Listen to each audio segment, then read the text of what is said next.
जंग ओहद में इसी हिंद ने रसूल करीम सल्लल्लाहु अलैहि वसल्लम के चचा हज़रत हमज़ा रज़ी अल्लाह ताला अन्हु की नाश का मुसला किया।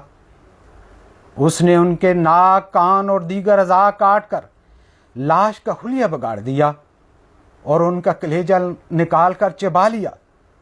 फ़तह मक्का के बाद जब रसूलुल्लाह सल्लल्लाहु अलैहि वसल्लम औरतों की बैत ले रहे थे तो ये हिंद भी नकाब ओढ़ कर आ गई, क्योंकि इसके जराइम की वजह से इसे वाजिबुल कत्ल करार दिया गया था।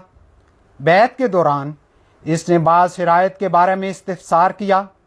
नबी करीम सल्लल्लाहु अलैहि वसल्लम पहचान गए कि ऐसी दीदा दिलेरी हिंद के अलावा कोई और नहीं कर सकती।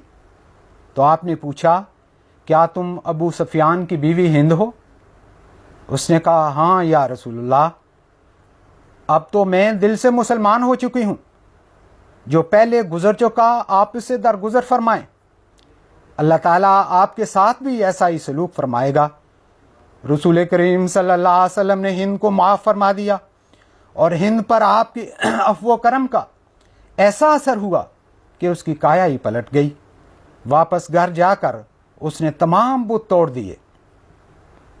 इसी शाम जब उसने बैत की, हिंद ने रसूल करीम सल्लल्लाहु अलैहि वसल्लम के लिए ज़ियाफ़त का एहतमाम भी किया और ख़ास तौर पर 2 बकरे ज़िबा करवाए और भून कर हजूर की खिदमत में भिजवाए और साथ ही ये भी कहा कि आजकल जानवर कम हैं, इसलिए हकीर सा तोहफ़ा भेज रही हूँ। इस पर हज़रत सल्लल्लाहु अलैहि वसल्लम ने इसको दुआ दी और रफ़ का ये सलूक देखें कि ना सिर्फ माफ़ किया बल्कि इसको दुआ भी दी कि ए अल्लाह, हिंद की बकरियों के रेवड़ में बहुत बरकत डाल दे। चुनाचे इस दुआ के नतीजा में बहुत बरकत पड़ी और इससे बकरियां संभाली ना जाती थीं। सीरतुल हलबिया जिल्द 3 सफ़ा 43 व 47। फिर काब बिन ज़ुहैर एक मशहूर अरब शायर थे। रसूलुल्लाह सल्लल्लाहु अलैहि वसल्लम और मुसलमान ख़वातीन की इज़्ज़त पर हमले करते हुए गंदे शार कहा करते थे। इस बिना पर रसूलुल्लाह ने इसके कत्ल का हुक्म दिया था।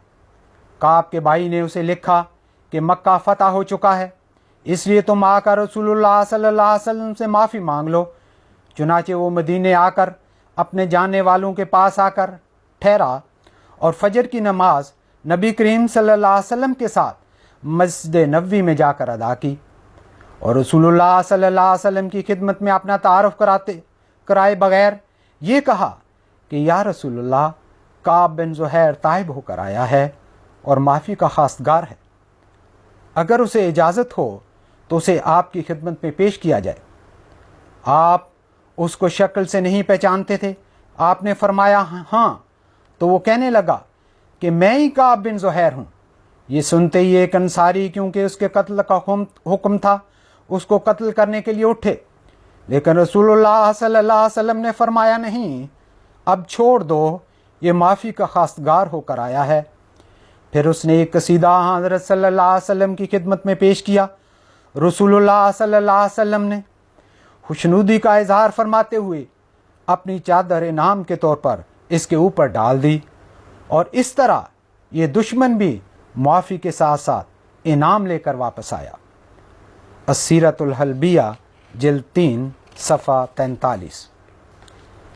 फिर अब्दुल्ला बिन उबई बिन सलूल ने हज़रत सल्लल्लाहु अलैहि वसल्लम के साथ क्या क्या ज़्यादतियाँ नहीं की, हर एक जानता है, लेकिन आपने उसे भी माफ़ फरमा दिया।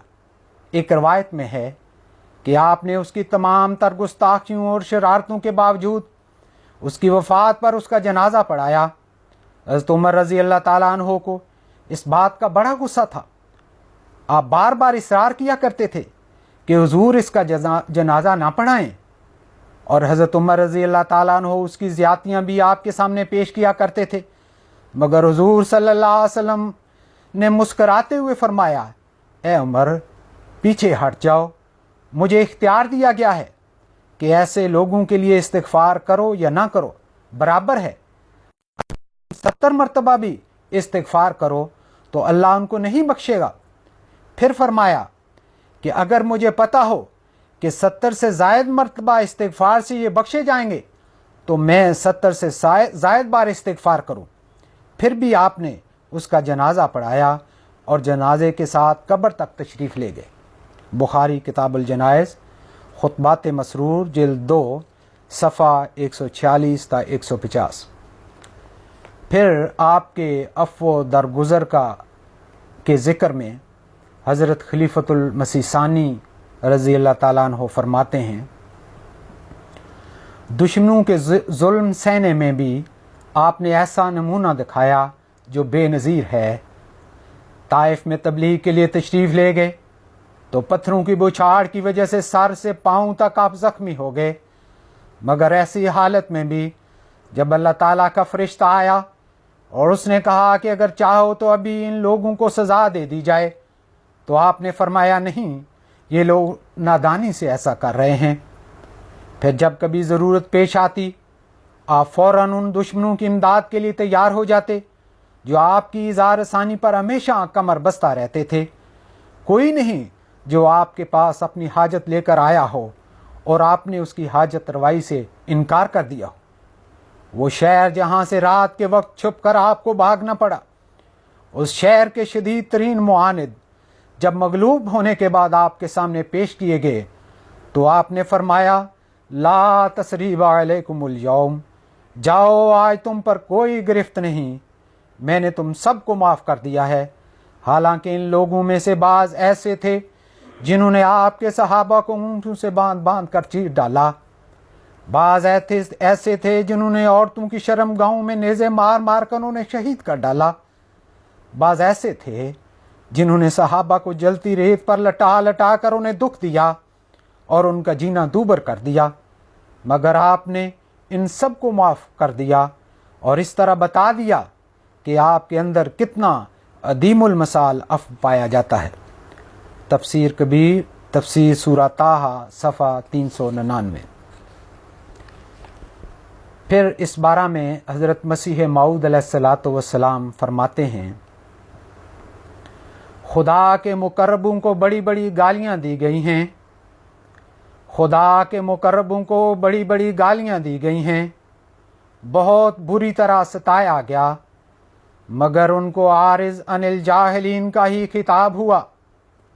خود اس انسان کامل ہمارے نبی صلی اللہ علیہ وسلم کو بہت بری تکلیفیں دی گئیں اور گالیاں، بد زبانی اور شوخیاں کی گئیں، مگر اس خلق مجسم ذات نے اس کے مقابلے میں کیا کیا؟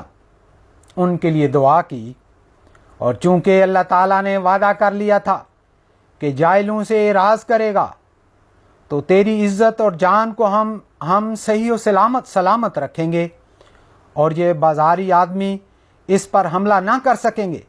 چنانچہ ایسا ہی ہوا کہ حضور کے مخالف آپ کی عزت پر حرف نہ لا سکے اور خود ہی ذلیل و خوار ہو کر آپ کے قدموں پر گرے یا سامنے تباہ ہوئے۔ رپورٹ جلسہ سالانہ 1897 صفحہ 99۔ اللہم صلی علی محمد وعلی آل محمد کما صلیت علی ابراہیم وعلی آل ابراہیم انک حمید مجید۔ اللہم بارک علی محمد وعلی آل محمد کما بارکت علی ابراہیم وعلی آل ابراہیم انک حمید